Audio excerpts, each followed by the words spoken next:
Something was alive inside the new glass tank. Eve did not think it was a cat. She hopped onto the table and inched closer, sniffing, but the glass kept her from catching the stranger's scent.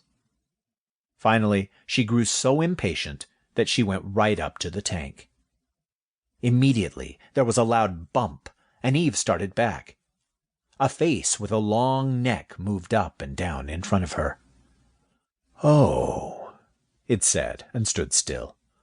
"You're on the outside." A pair of bright black eyes examined her curiously. Eve thought she'd never seen so odd a creature. "Please, sir," she began, "are you a rat, or a human, or—" She gulped. "Are you a cat?" The stranger smiled. "I'm not any of those things." Eve looked confused. "What other things are there?" "Well, there are snakes. I am a snake. A boa constrictor, actually. My name is Malachi." Eve had never heard of any creatures besides rats and humans and cats. "He certainly has a very long neck," she thought. Eve kept seeing more and more of his neck, but she couldn't find where his body began. "Where are your shoulders?" she asked. "I haven't any." "And your whiskers? Your belly? Your tail?" Malachi smiled. "I'm all tail." Eve thought this extremely odd, and she was trying to imagine what it would be like to have her head attached to her tail, when the snake spoke again. "What is your name?" "Eve." "You're a brave baby rat, Eve." Eve bristled. "I'm not a baby. I'm almost a month old." She was only 2.5 weeks, actually, but she thought that was close enough. Malachi put his head down next to her.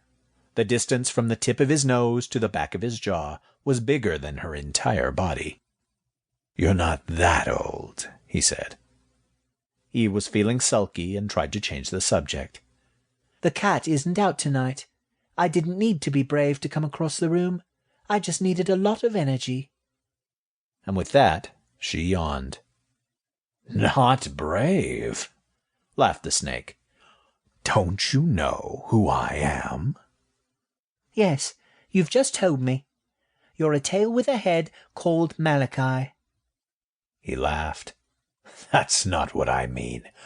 I mean, don't you know the relationship between you and me?"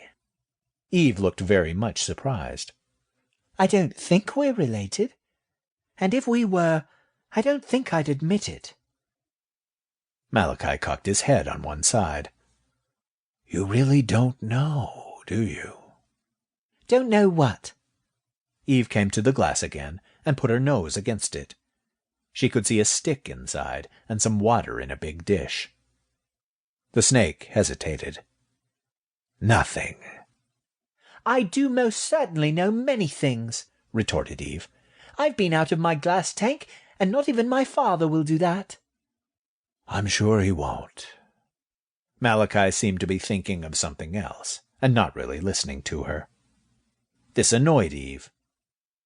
"The boy must not love you very much," she said slyly. "I can't see that he feeds you."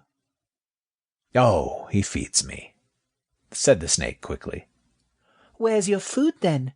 I don't see any grain or apples or grapes in your tank." "I don't eat very often. Only once a month." "Oh!"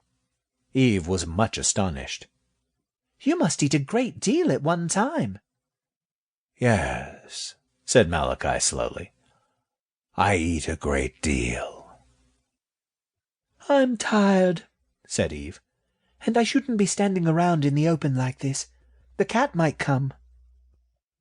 "Oh, the cat won't come here," said Malachi. "She never comes on my table." "What makes you so sure? Aren't you afraid of the cat?" Malachi flicked his tongue and grinned. "Nope." "Why?" He thought for a moment. "Because I'm bigger." to keep listening to this audiobook. I've left you a link in the description so you can do it, at no cost thanks to Audible's 30-day free trial.